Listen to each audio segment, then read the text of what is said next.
Good evening, everyone. Welcome to week number 2. Just get Molly up here. Hi, everyone. Hey, Molls, how are you? Yeah, I'm good. How are you, darling? I'm very good, thank you. We made it to week number 2. Yeah, quite an achievement. So far, so good. Yeah. Well, hopefully some people will come back and some new people will join. We've got Yeah, some friendly faces in here as well. We've got CJ. We've got lots of lovely people. good.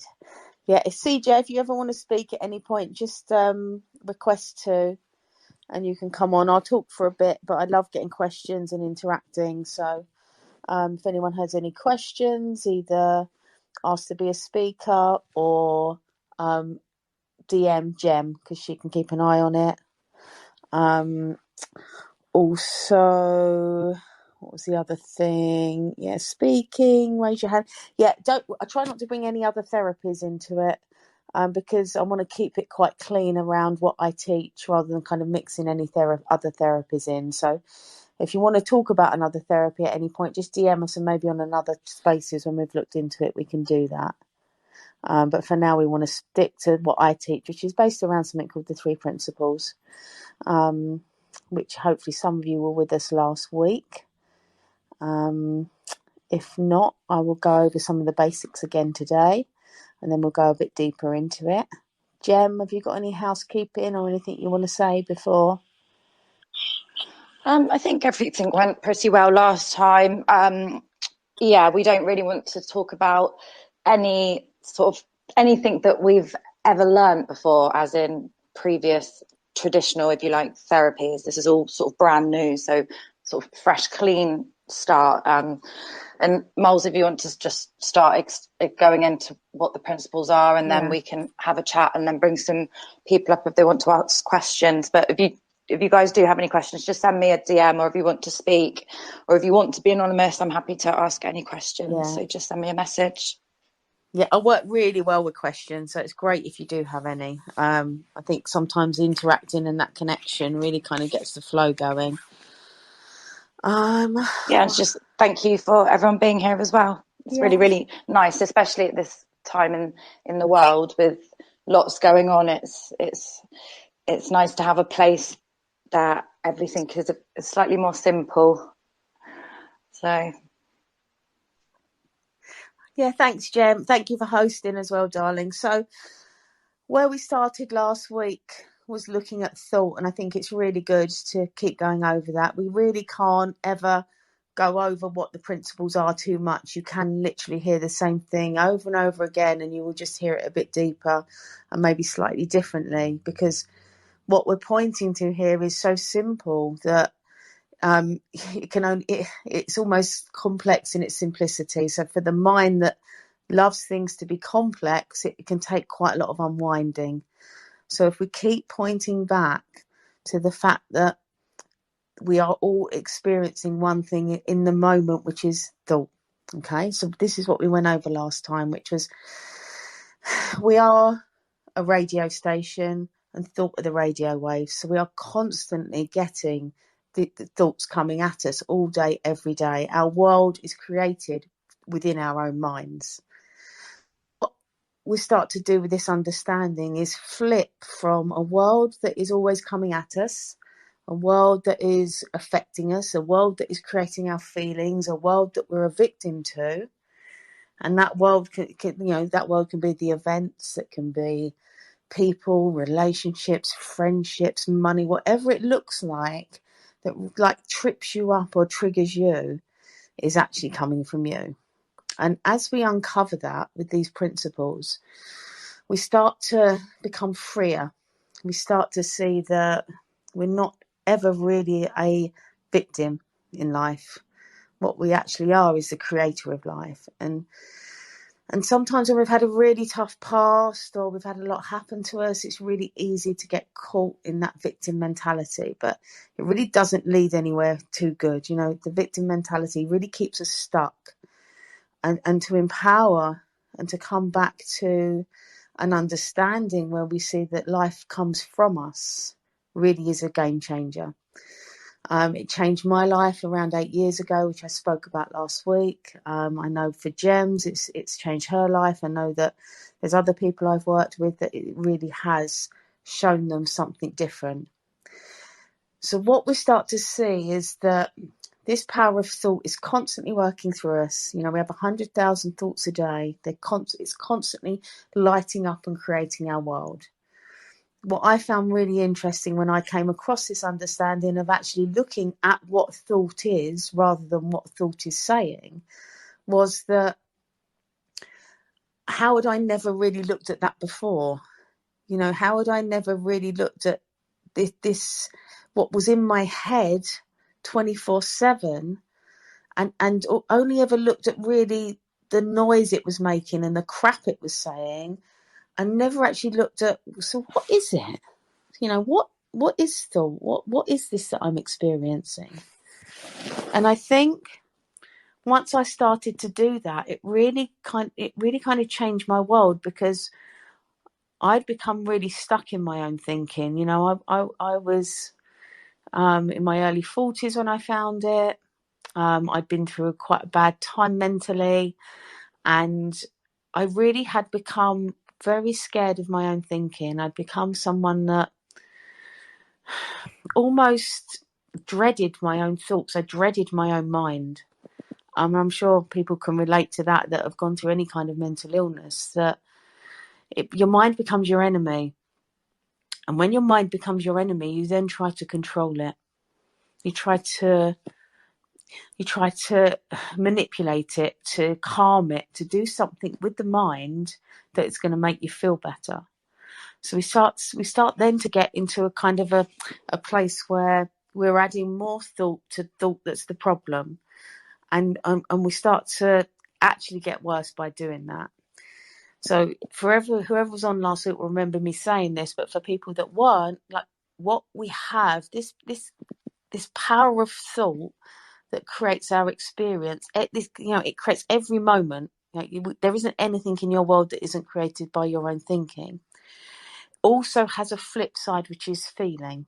So we have thought in the moment and we have feeling in the moment. So what you have to remember is that the more thinking we have, the overload of thought, which is something that we get when we're stressed or we're going through any mental illness, is one of the problems is we have so much thinking that we're believing. Now, if that thought is creating a corresponding feeling, then that feeling is going to feel heavy. So when you feel good, your thinking is light. When you feel bad, your thinking is heavy. And so when I talk about this relationship to thoughts, and my relationship to my own thinking was so incredibly unhealthy when I didn't understand what thought was, that it actually led me to have quite bad mental problems for a while. I had very, very bad anxiety, depression. As I said, it was my mind was my enemy, not my friend. So as we start to see this, as we start to look at this thought feeling as one, and we start to see, it's not the world, it's the layers and layers and layers of thought that are creating my feeling in the moment, and that's making it look like it's the world. So what the mind does, it's so clever, and it really does trip us up. So what the mind does, when we feel bad, it doesn't go, it's just me overthinking. It says, let's scan the world. Let's scan the past. Let's find out what the cause of this bad feeling is. And it completely tricks us to believe that the problem is outside of us. And then we look at what's outside of us or what's in our past, and we attach it to that, and that then becomes real. That becomes part of our belief system. So the belief systems, again, it's made of thought. Nothing isn't made of thought. So you have these belief systems that we walk around in the world with, and they look really true to us. But what I want you to think about is, if a belief is a truth, why don't we all believe the same thing? Why do we all have different beliefs? See, just to look at that shows us that a belief isn't a fundamental truth. A belief is something we've made up. A belief is a thought that we have had over and over and over again that looks true. So we start to really unpack what thought is. We start to see that it's not true. I mean, there's not much that you could bring to the table for me and say, this is a really true thought though, Molls. And I would be like, it may look that way temporarily, but most of our thinking is just an energy that's passing through. Okay. Even if you could look at, well, you know, I'm sitting on a chair. That's a chair. Well, yeah, of course you're sitting on a chair, but someone named it a chair. Someone made it a chair. It's like, where did the chair come from? It came because someone thought of it. So again, it's like this creative power of thought that unfortunately we have misused, you know, and innocently what we've done, we've had thinking over and over again. We haven't explored what thought is. We've lived in a world that is incredibly materialistic and has almost programmed us to believe that the world creates our feelings and creates our good feelings and creates our bad feelings. So in the illusion of that, we have become really caught. We've become really lost. And I think what this understanding does and what the principles does, it brings us home. It takes us back to this truth of nothing can make us feel anything.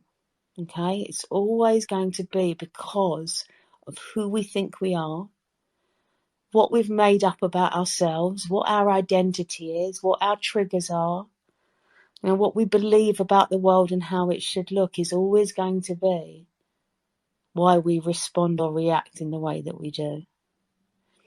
Okay, so the unpacking of that and the dissolving of the beliefs and the labels and everything that looks true that isn't starts to then bring about a new freedom. So where I'm saying that thought creates feeling, and we have so much thinking, and if that thinking appears negative, no wonder we feel so bad. And what I'm teaching you is to strip away those thoughts and those beliefs. That means you have less thought. And if you have less thought, you feel better. Now, a disclaimer is we are human. We are always going to get caught. We are always going to have things in life that look true and look real. I've taught this for 8 years. I still get caught. Some of my friends are on here. They know I still get caught. But what I have is a flip that allows me in these principles to suddenly see that none of it's true. So I won't go into it, but I've got something in my life at the moment that's flipped me. Now, what I will do throughout the day is I will be completely fine, and then I will be flipped into it and it will look real and I'll be caught up and I may have some, what I would call a bad feeling, until suddenly I flip back into seeing the truth. And when I see the truth, I'm back at peace, I'm at one. I mean, I can feel really, really good. You know, I can feel really at peace and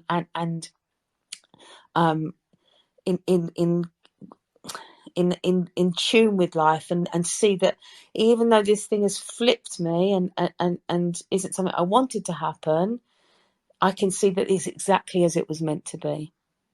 So you have these two states of being once you understand what I'm teaching. You have this state of being which is exactly as you are now, the humanness, the lost in thought, the caught up, the feeling seeming real.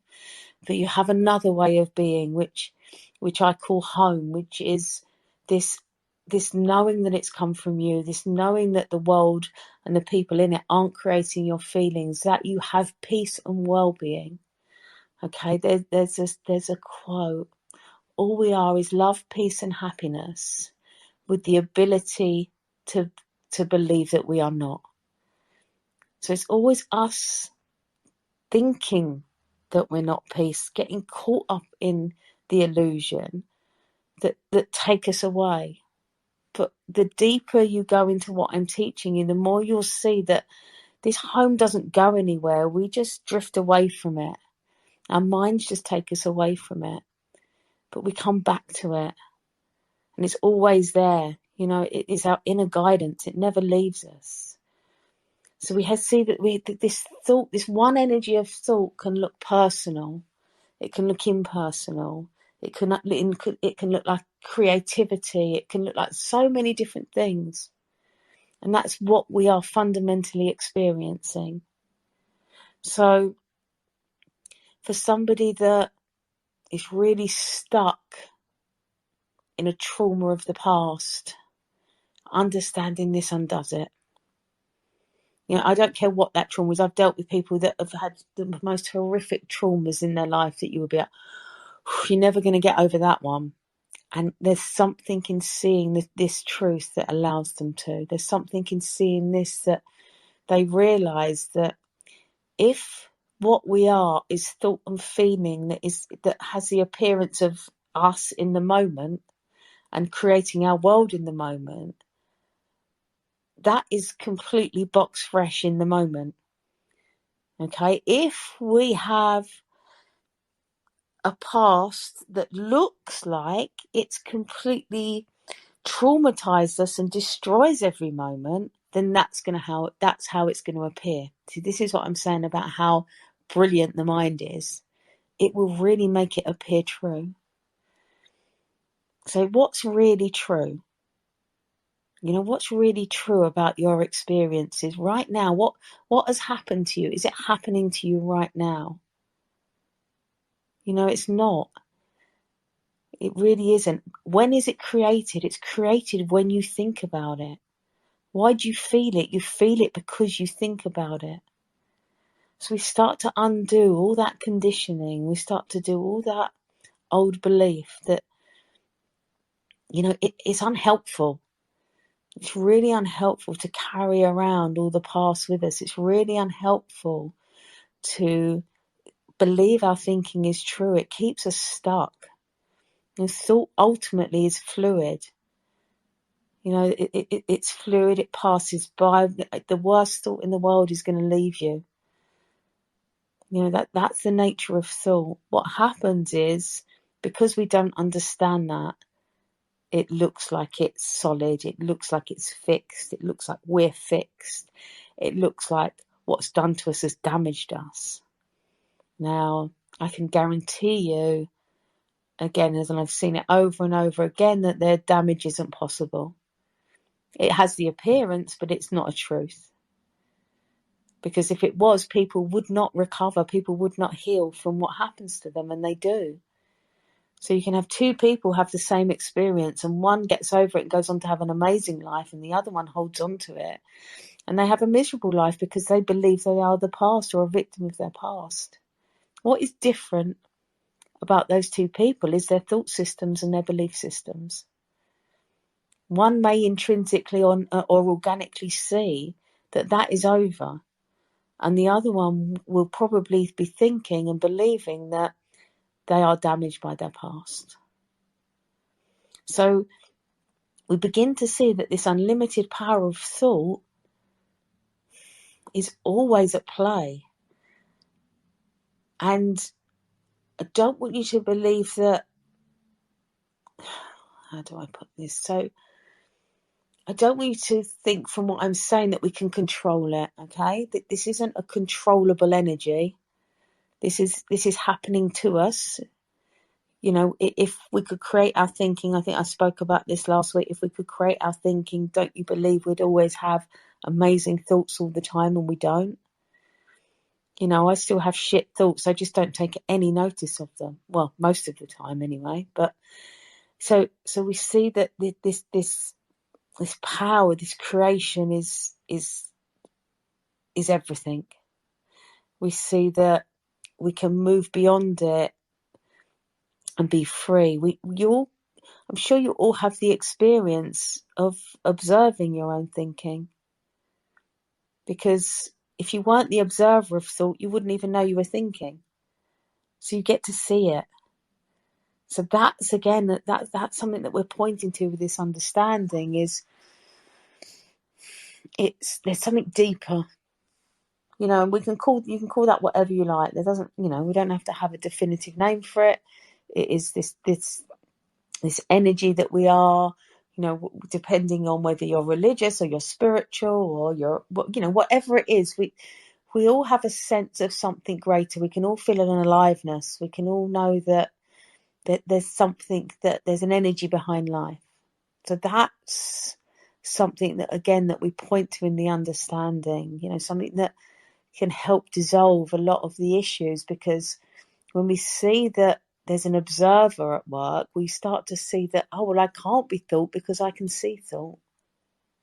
So again, there's a lot of unraveling that goes on. It can be very challenging to our minds, because our minds kind of want to be in control. Our minds want to have the power that they have. So to undo it can, the ego can kick off a little bit, but that's fine. We know what's going on. We know what that's about. So again, it's not the thoughts that you have that are the problem. We all have so many thoughts, so much thinking. It's the attention that we pay to them. It's the belief that we give them. It's how much power we allow them to have by believing that they're true. So, yes, who was talking? No, I just literally, as you were finishing, I just am about to say, especially at the moment with, anybody that goes into a doctor's surgery that's got any type of, whether it's depression, anxiety, they just get a label now, and there's not the therapist to see them. They just end up taking tablets, and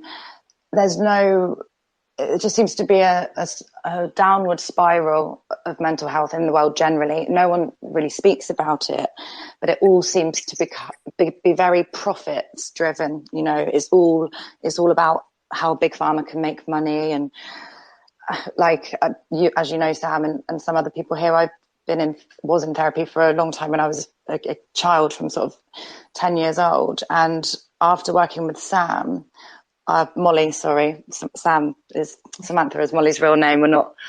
But I just realised, wow, everything that I was told to believe, it was literally all in my head. There was nothing that I was doing, or all of the labels and all of the can't get my words out now, but everything that I ever thought was true was only true because I believed it. And it was obviously very emotional, sort of going through that process and just feeling free, and realizing that it is literally it's all in your mind. And I think, Sam, just when you explain the way, if someone has anxiety or someone has depression, it's actually quite easy to take those layers away and realize what their fear is, because it's about just not being in that moment. It's so interesting. It's like, see, everything, we spoke about this last week again, but as I said, it's, going over stuff isn't a problem. But anxiety and depression are symptoms of overthinking. They're symptoms of too much thought or believing thought. Anxiety is generally an insecurity. It's feeling unsafe and trying to find safety. It's like the feelings that we get in the body from anxiety. It becomes overwrought. It becomes too much, and what's really happening is the body's saying you're overthinking. But what we take that as is we generally make up stories around the anxiety. So it can quite often be we project into the future with anxiety. It's like, I'm not okay. I am not safe. Anxiety is like my safety. I'm my security and my safety are at risk, and it can be helpful, obviously, in certain situations. But again, it's generally not helpful. How we get anxiety in the Western world is very much about the feeling, and we get it, and we attach it to a certain thing in our world, like a person or money or an event or whatever it is, and it's like, oh, I'm not safe. And what we try to do is that story that we've made up about why we're not safe, we try to go into the mind and fix it. Or we try to look to the world and think we have to fix the world to feel better. Now, that is a complete untruth. What we need to do is understand its thought, and then what happens is we start to calm down. What we're doing by going into the world to try and fix it is holding it in place. Because what we're doing is we're saying that if I fix this anxiety is going away. But the problem was never in the world in the first place. The problem was in us. So it's actually, we have to reflect and go in and understand that it's thought, and then it dissolves, rather than going into the world. Because again, we're getting into the illusion. So one way of talking about what I do is we call it the inside out understanding. And if anyone wants a book recommendation, The Inside Out Revolution by Michael Neal is one of the best books I've ever read on this. And that's the one that changed me 8 years ago. So we've got this, the world is coming from us, but what we've been taught is it's outside in. We've been taught that everything comes to us and creates our feelings. And if you really think about it logically, and you look around whatever room you're in or wherever you are right now, and think, how can that create feeling? And you'll see that it can't. You have to be involved. Whatever you believe creates your feeling cannot without you. So it's really interesting to start to unpick that and unpack it and just peel it away and see that, oh, okay, so when I get anxiety, I don't have to attach it to anything. I don't have to make it about anything. I can just say that I have too much thought. I have thought that's unhelpful, and at some point that unhelpful thinking will fade, or will pass on, and then I will have some more fresh thinking and I will feel better again. Now think how simple that is compared to a doomsday scenario in the future, or something you've got to sort out to be okay. It's like we get so caught up in the outside in illusion because we've been taught it's true. And to unpick it and come back to the inside out is, again, this freedom of mind that we're talking about on this call. So for me, what is freedom of mind? It's ultimately not believing you're thinking. That's it. It's as we detach from that. Now, that opens up a whole host of other things, by the way, because once we stop believing thought, we start to question who we really are. And then there's a beautiful exploration we can go on. But, I work with some people and they just want to get the thought thing. Once they see that, they're happy to go off. But for others, it can really take us deeper into kind of an exploration of what being a human is, what the energy behind being a human is. And that's another really beautiful thing. But for the sake of the fact that we're only on our second call, we won't go too deeply into that. But yeah, it's like, you are not going to cure thought with thought. You're not going to cure the mind with the mind. The feelings, the perceived negative feelings that you have are not going to be cured by overthinking. And what we do when we've got anxiety is we overthink, and then we add overthinking to it, trying to clear it, trying to subdue it. And it doesn't work. You cannot stop thoughts and you cannot stop feelings. Now, once we start to see that, we can actually sit back and become much less frightened of our thoughts and feelings. Because ultimately, if you think about a feeling, they can feel really shit. I've had my fair share of shit feelings. But have they actually ever really hurt me? No, they've just felt uncomfortable. And we believe that we are not supposed to feel uncomfortable. And I don't think that's true. I think part of the human experience is we get the emotions that make us feel uncomfortable too. But the more comfortable we can get with the uncomfortable feelings, the better it is for our mental health, the better it is for our well-being. Because we're not going to get so stuck. We're not going to get so caught. We're not going to push away a feeling, which actually has the opposite effect. It actually holds it in place. we're going to actually allow that feeling to just be and pass. As I said, everything passes. There's a beautiful, I don't know if I said this last week, but if you imagine that who we are is the sky, and all the thoughts and feelings are just the weather. It's always passing through. It never stays the same. So we just have to allow. What we do is we're so caught up in resisting our thinking, resisting our feelings, resisting our life. My life shouldn't look like this. They shouldn't have done that to me. This shouldn't have happened to me. Well, it did. So clearly that's what was meant to happen. So yeah, great. It's not ideal all the time. I get that. But if we can say that, okay, that was my experience exactly as it was. I wasn't able to change it. I will never be able to change it from the point of view of what's happened to me. And I can just flow with life.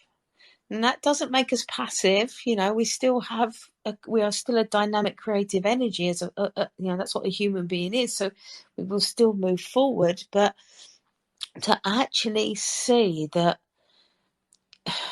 life is supposed to be beautiful and wonderful and challenging and happy and sad, and we are supposed to grieve, and we are supposed to love, and all of those things. When we really get comfortable and see that, we get less scared of our own experience.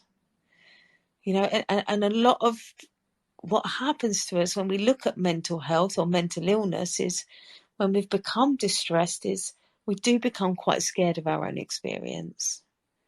And that adds even more thought and even more bad feeling. So yeah, that's quite an interesting one to really see that, we're all, we want to subtract, we don't want to add. Okay, so when in other things that I've done, they've always had exercises and things you do, and what you should do and what you shouldn't do, and the principles aren't that. What I teach isn't that. I'll show you thought. I'll hold your hand and I show you thought, and I'll show you who you are, and what you find from that is this freedom that we all are searching for. And we all want to be happy, and we all want to be free. And does this help with that? Yeah. Is that going to be that 100% of the time? No, because that's not the human experience. So yeah, it's a really interesting understanding, and it does start to show you that everything is back to front and upside down. You look and you go, oh, that didn't work the way I was taught or the way I thought life worked. And it's like, no, it doesn't. It does work differently.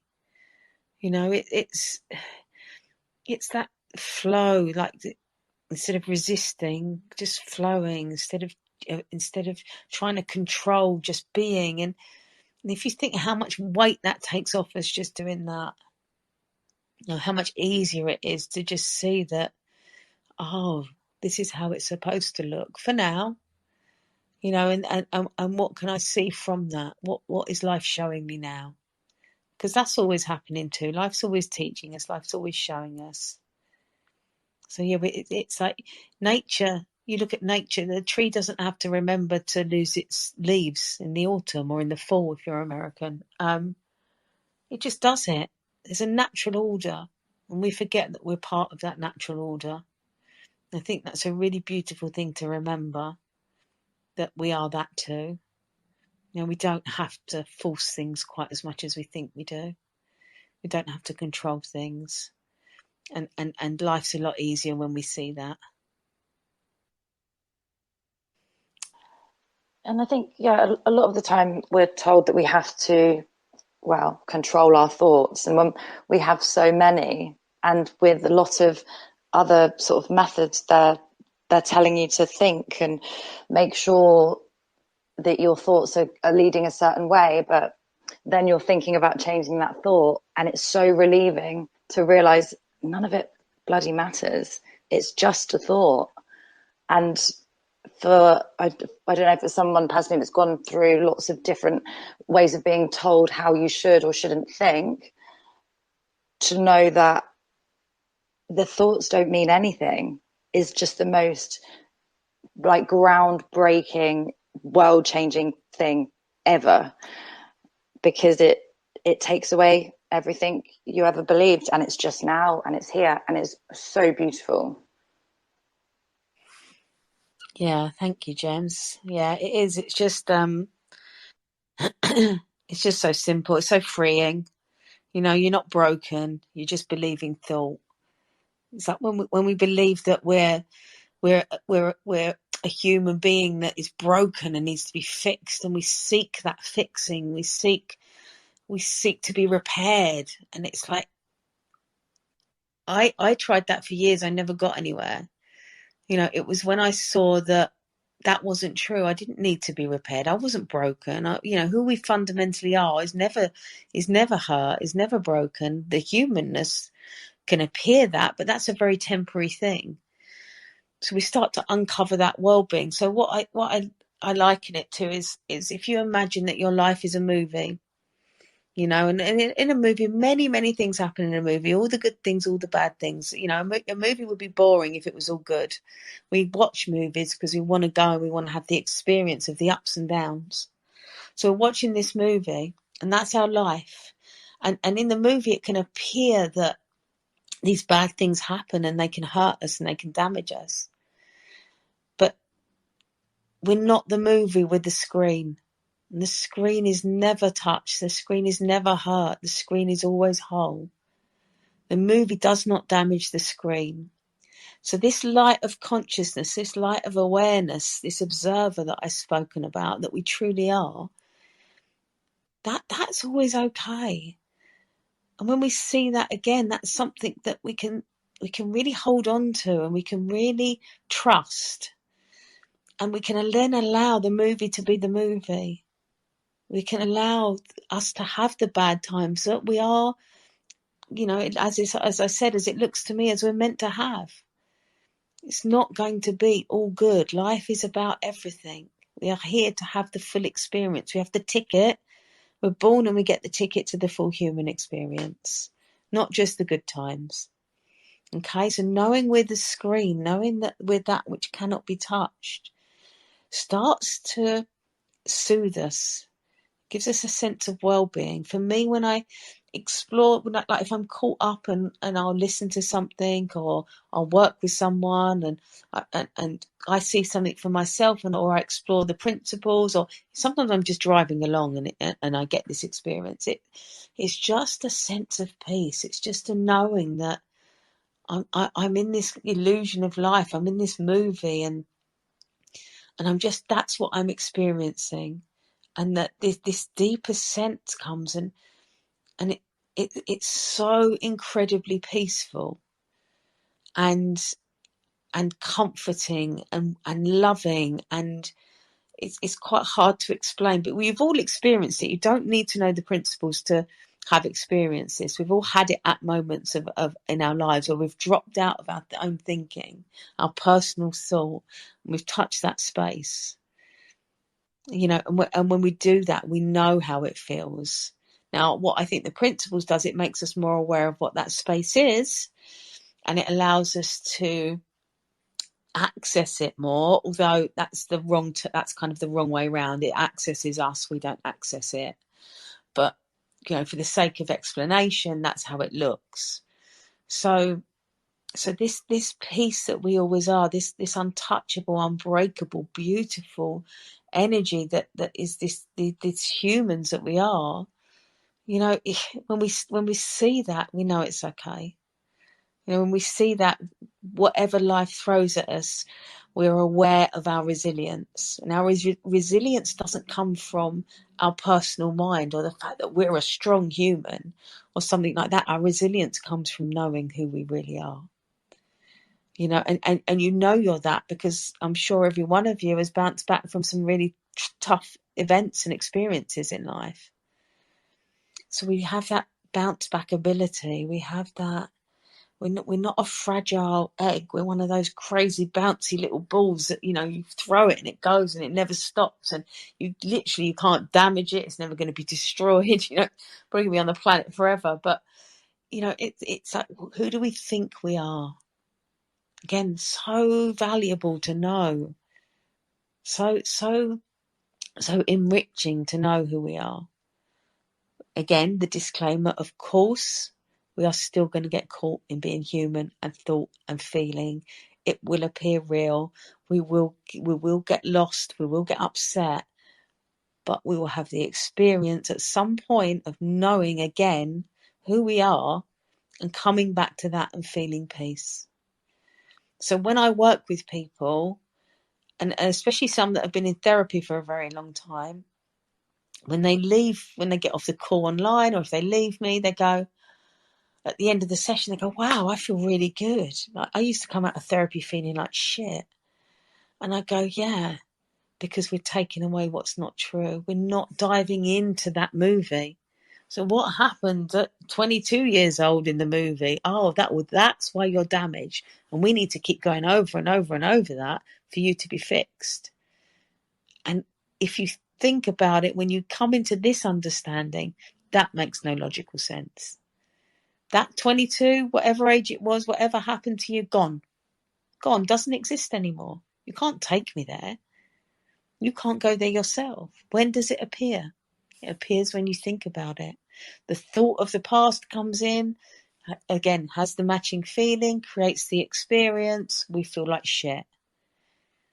I have to say, hand on heart, my past rarely, if ever, affects me anymore. And before I found this understanding, I was a victim of my past. I believed that the things that happened to me in my past had damaged me and had created problems within me, and that's why that's why I'm like that. That's why I'm like that. Well, no, it wasn't. It was because my thinking around that, it looked that way. So again, it's a shift away from this old paradigm of the content of thought of the past, of that old kind of dynamic of therapy, into kind of a new way where we're pulling out of that and we're going into observer. We're not looking at the content. Of course, with my clients, I talk about their past and things, but and what appears as a problem, but it isn't to go into the problem. It's to put it into perspective and give it context. So it's a very different way of looking at things. But I've been talking for ages, so I would love some questions. If anyone has any, you can either ask to speak, or you can DM Gem if anyone has any, or if anyone would like to say anything, that would be great. Molls, what would you say to somebody, say, that has got, like, they feel like they've got a thought that is so so prominent, they've had it for so long, and they're listening to you say, okay, it's just a thought, but there's nothing to do about it. What would you say to somebody that is a bit sort of worried or nervous, that how would they get rid of that thing that keeps going round and round, that's been there for so long? Yeah. Well, we all have them. I mean, the hamster wheel thoughts, I call them. I'd say I'd have a lot less of them than I ever did. It can appear that when I speak and what people hear can be do nothing, which it kind of is, to be fair, and it can appear that doing nothing is like, well, how's doing nothing going to help? Like, really, I've just got to listen to you or read a book, and this thinking I've had my whole life is going to disappear?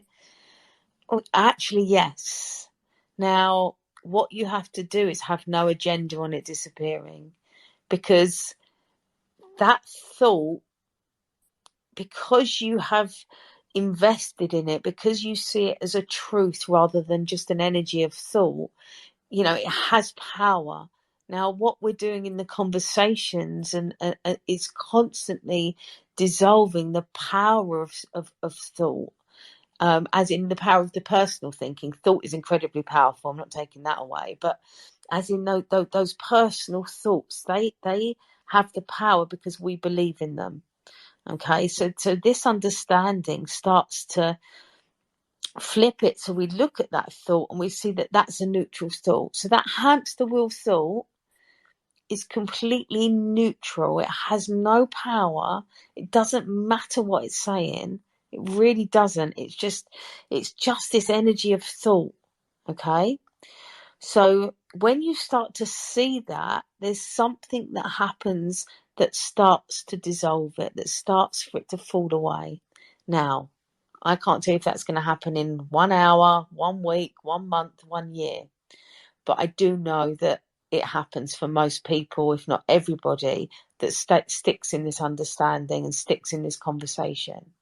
That the organic byproduct of understanding who you are and stopping to believe your own thinking is that those thoughts that look really real and really true and really harmful begin to fall away. Okay? So it can appear to the mind that how is this going to work? But of course, why would the mind get this? The mind isn't going to understand that, you're going to have a conversation, or you're going to look into an understanding, and the mind's going to change. The mind wants to be fixed. The mind is wants to be static and fixed and in control. Okay, so it's really nothing to do with the mind. It's really quite interesting. So what we're teaching here isn't to do with, like, I don't want to teach your mind anything. I'm talking to a deeper aspect of you that will allow your mind to heal. Because a lot of the problems are we've put so much onto the mind that the mind gets overwhelmed. So if I say to you, oh, well, yeah, okay, I've got this understanding, but you've got to do A, B, and C, I'm then adding more. And all I want to do is subtract. Now, as I said last time, if there's something that occurs to you organically and naturally to do that helps, that's fine. But my job isn't to prescribe you anything to do. My job is to show you the system. And in seeing the truth of the system, then you start to have this kind of organic healing, and the mind starts to calm. And I've worked with many, many different types of mental illness over the years. There's nothing that, to me, as far as I can see, unless somebody has some kind of brain damage that isn't made of thought and that can't actually be healed. I don't subscribe to the fact that somebody has a permanent mental illness.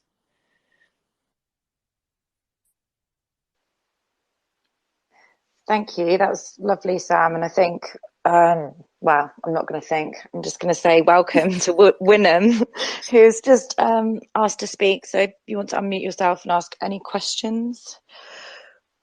Hi, Wynnum.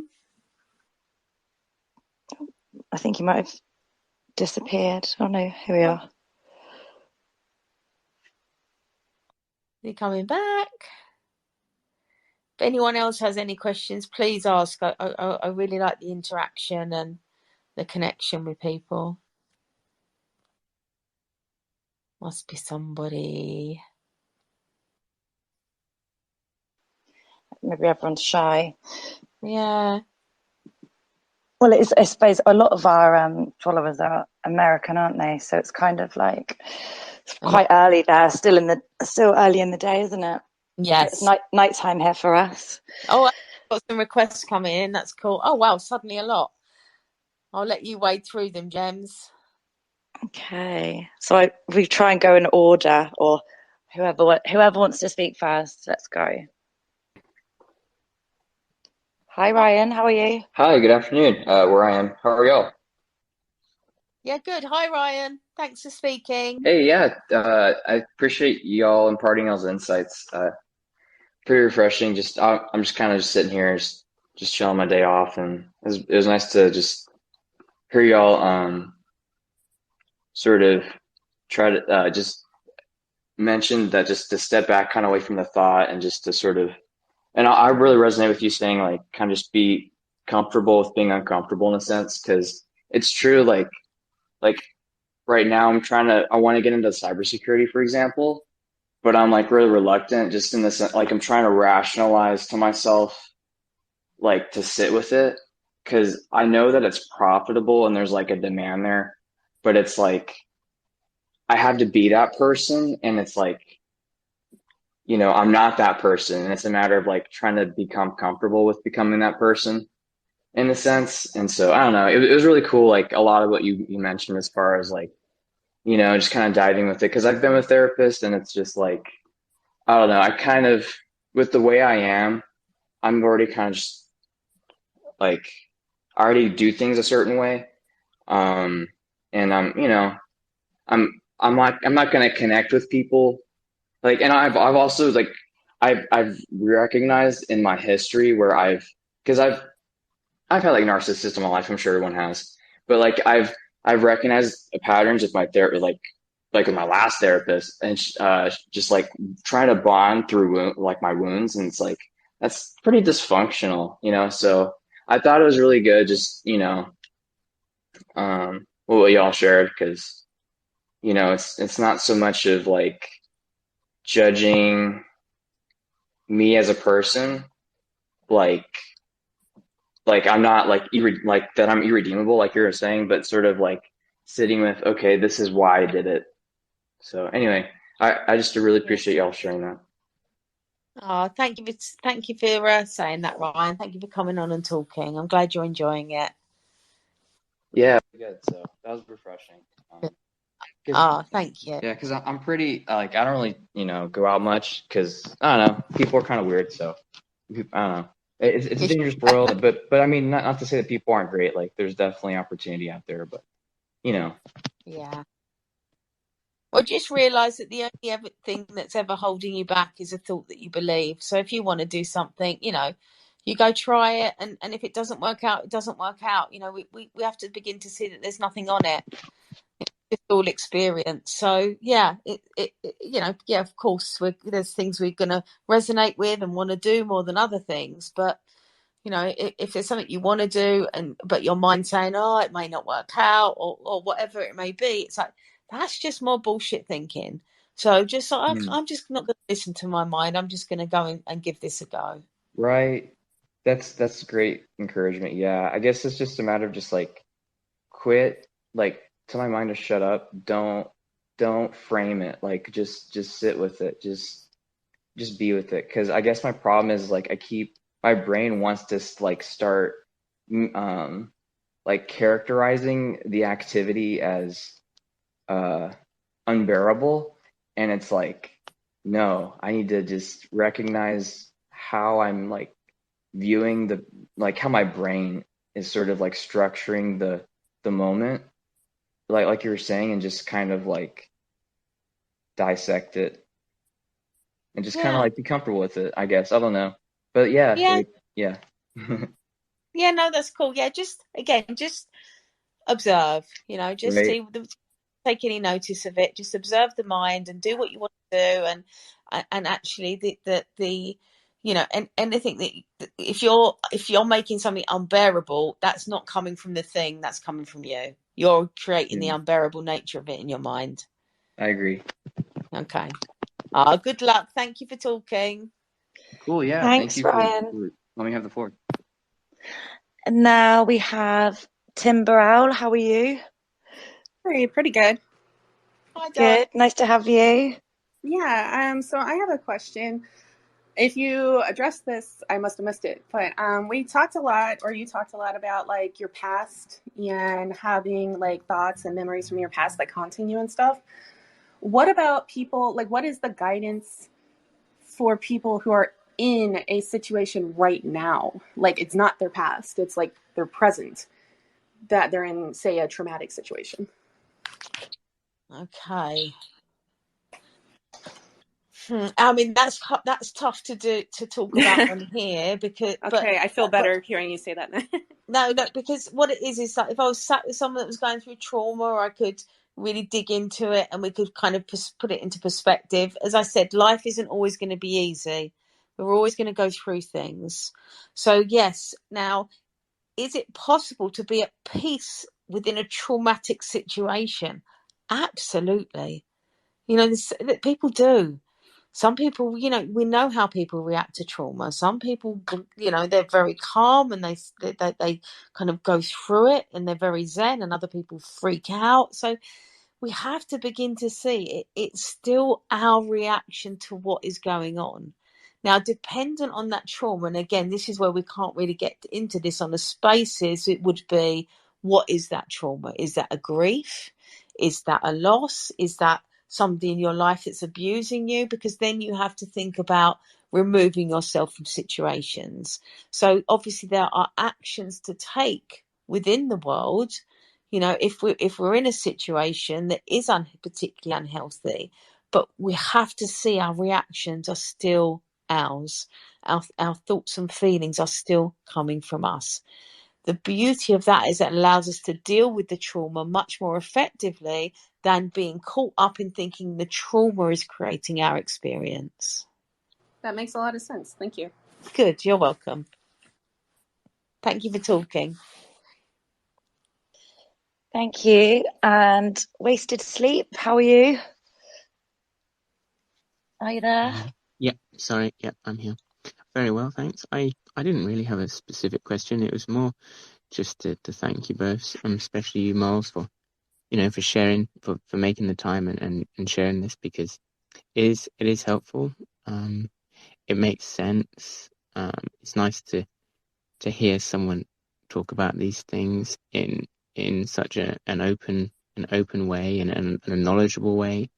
So, I get a sort of better understanding of, I think, what my thoughts are and what our thoughts.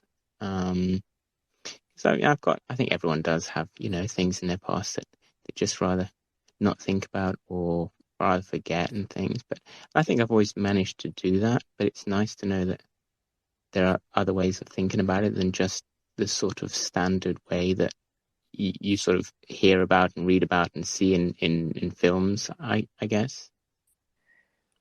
Yeah, no, totally agree. It's and what we have to see is that this. I've been 8 years in the understanding.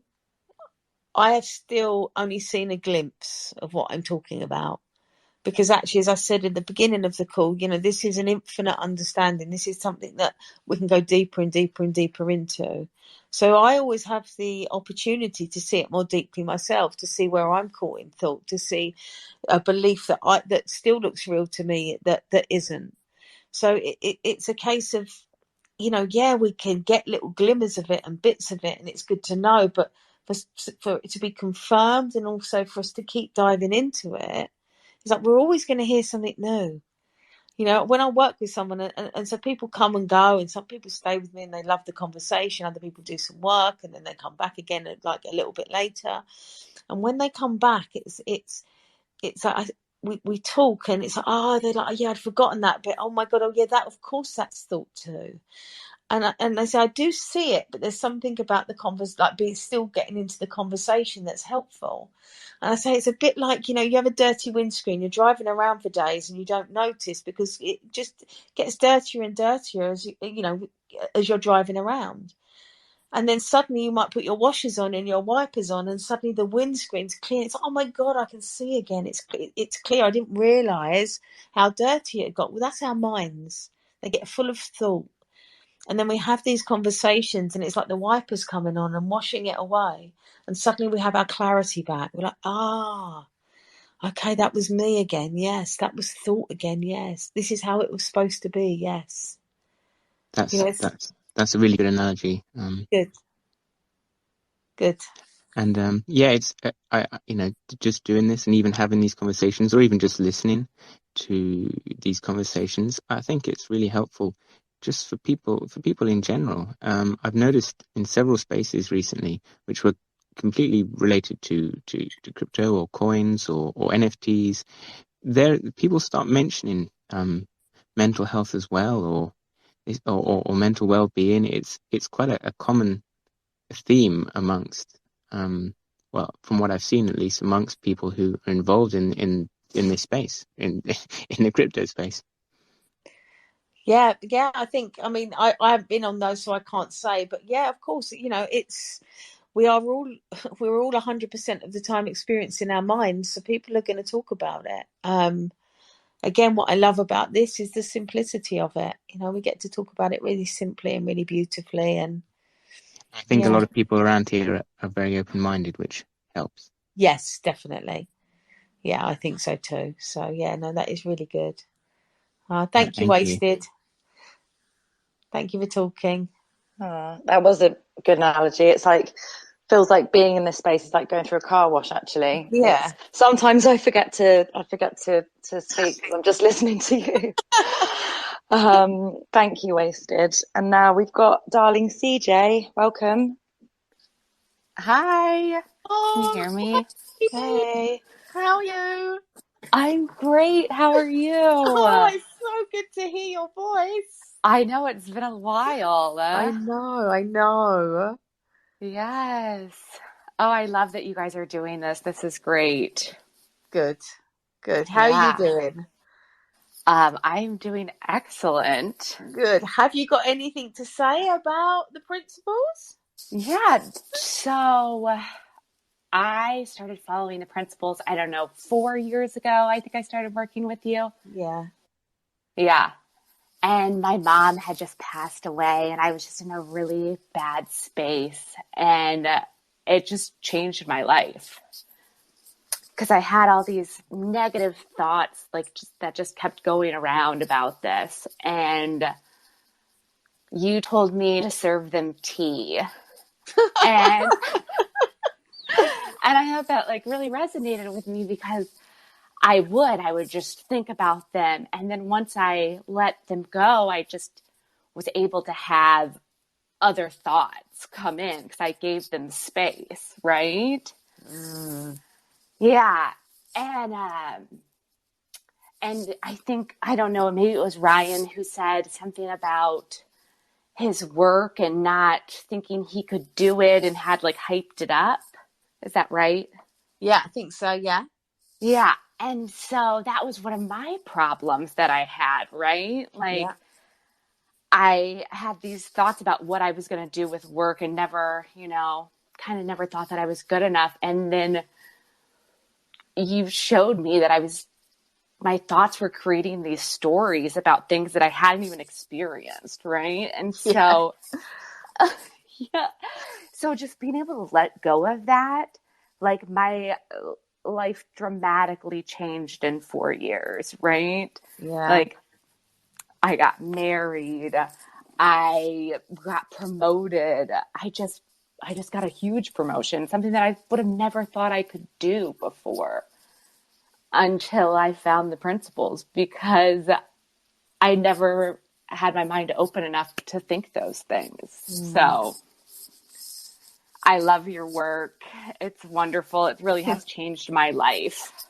Oh, thank you so much for talking, Don. It Yes. was, well, I mean, we haven't worked together for a while. We check in now and then, but you really did the work. You really kind of explored it for a long time, and you got the benefits of it, and yeah, just amazing. And it was amazing working with you, and to see your life flourish from where you were to where you are, and that's all you. I just point. Like, oh, maybe that's thought. Yeah. And it really was. It was like these thoughts were creating these feelings within me, and then I was harboring on them, right? Yeah. And just to be able to let that go and know that you are okay is amazing. So, Yeah. yeah. Oh, thank you, darling. Thank you for sharing your Yes. experience. I really appreciate it. Yes, definitely. Thank you. I love you, darling. Yes, I love you. Oh, thank you, baby. Yeah, it's so interesting. Like, what's really fascinating is like, so we're like that thinking that CJ saw through understanding these principles was invisible. It was invisible as what it was. It looked like truth. Like it looked like her world, but it was just this energy that she believed in. And it's so interesting. And suddenly the visibility of the untrue nature of it comes forward and you see it and you're free from it. So that's what I mean. It's not like we didn't have to work on CJ's ideas about she wasn't good enough for work. Well, we never had to actually look at her ideas or her belief or go into why she thought that. We had to see it as thought. Now, and when she saw that as thought, then it changed. when she saw it wasn't real. It's not a reality. Thought is a transient energy. We just have some that look real, or a lot that look real in some cases.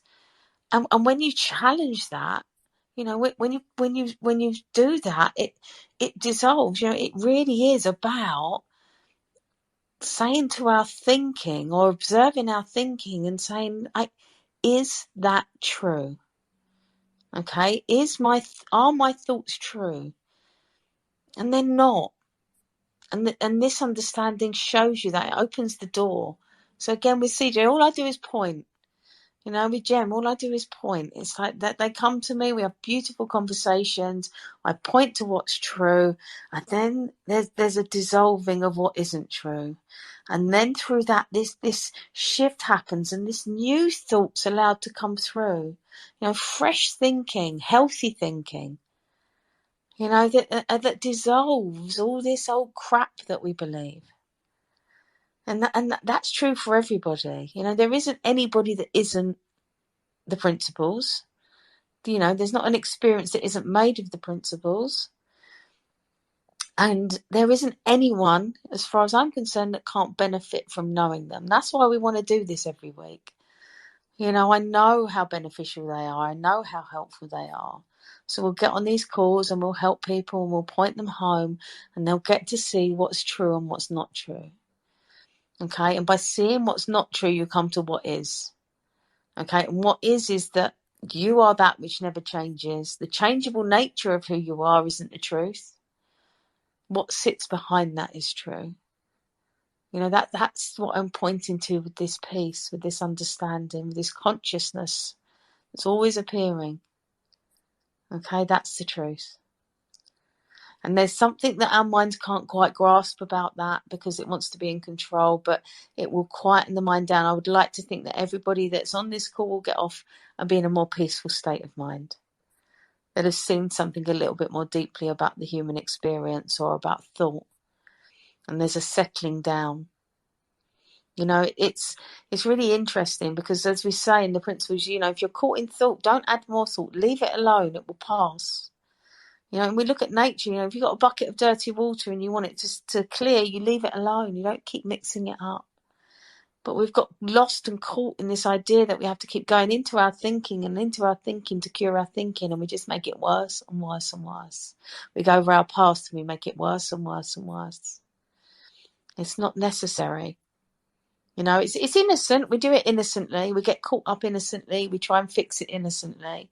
We don't, because we didn't know any better.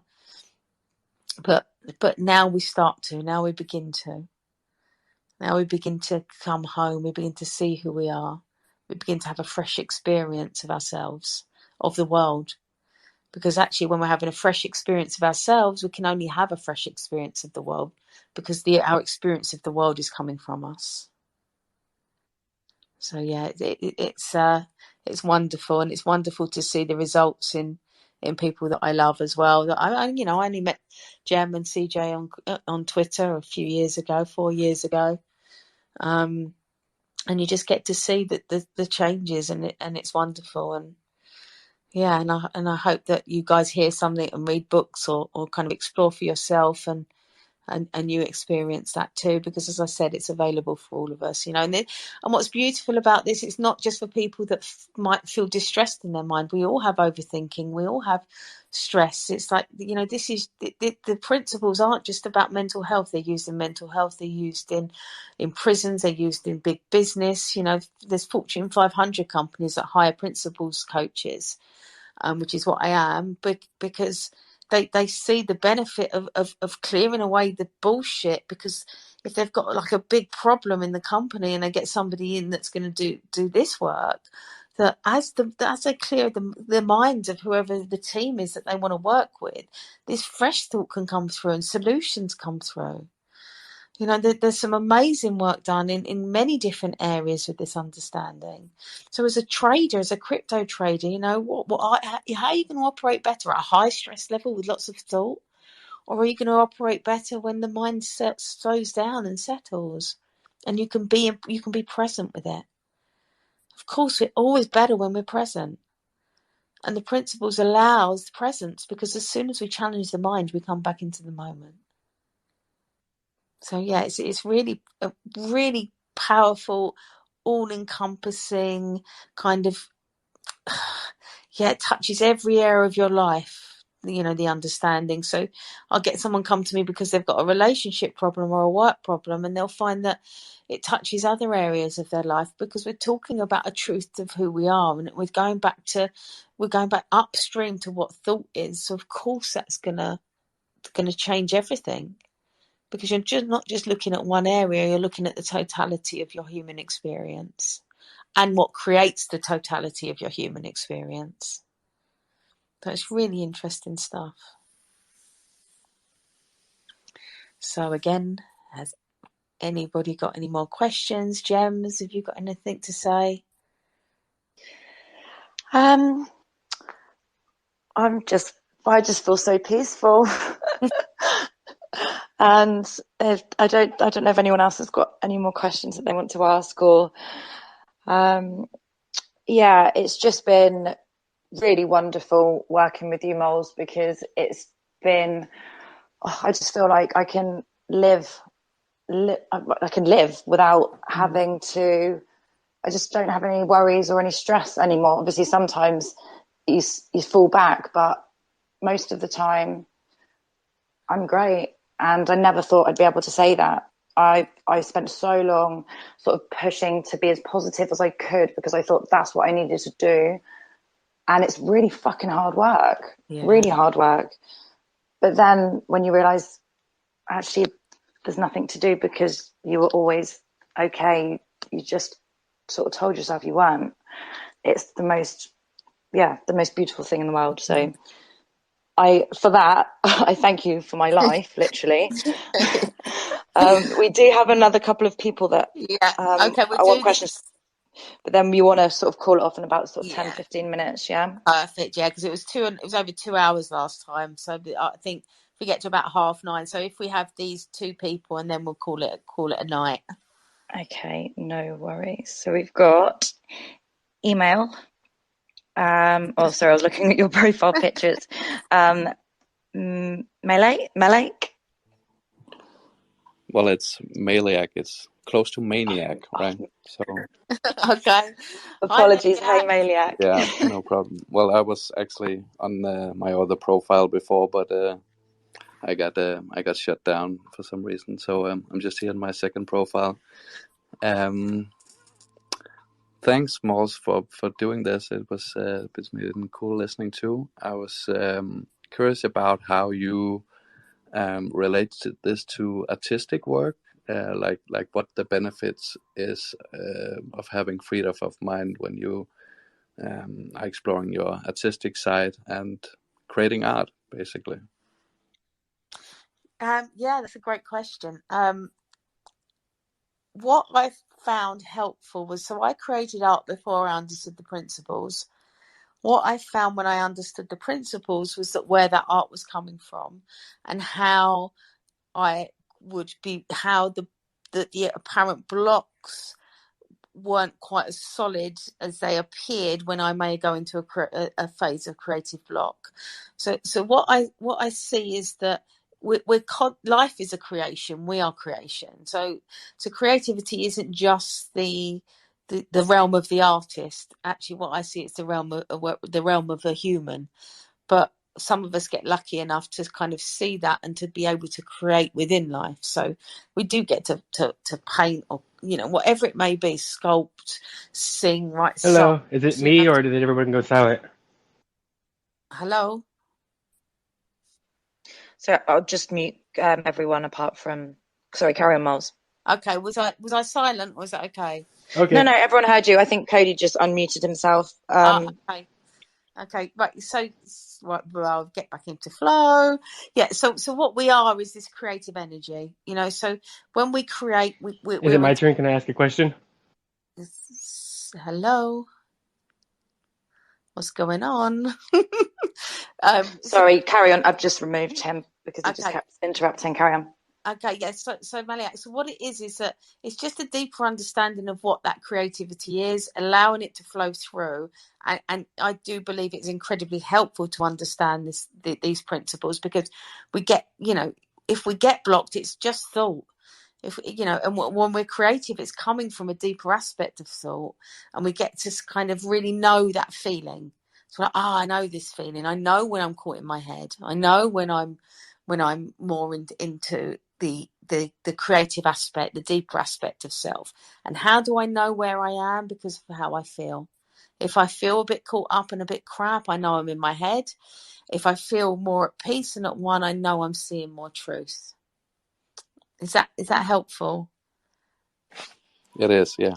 Good. Okay. Yeah, there's a lot more to say around creativity and those kind of things, but I think as we're coming to the end of the call, just to kind of notice that everything's made of thought, and what you feel is a great indicator of where you are within that. Okay, well, we did lose one of the last speakers, but we've just had Gloria that's requested, so we have one more question, and then we can wind down. Hi, Gloria. Oh, she's gone. Oh, is she? I think she's connecting. Oh, maybe there's something wrong. Oh no, here we are. Ah. Hi, Gloria. Oh, not a great line. No, I can feel her trying, but I don't know if she can. Hello. Hi, Gloria. No, that's no good. No. Okay. Right, one more then. We've got Ashish. Okay. Sorry, Gloria, we can't hear you, so I'm going to remove you. Hi, Ashish.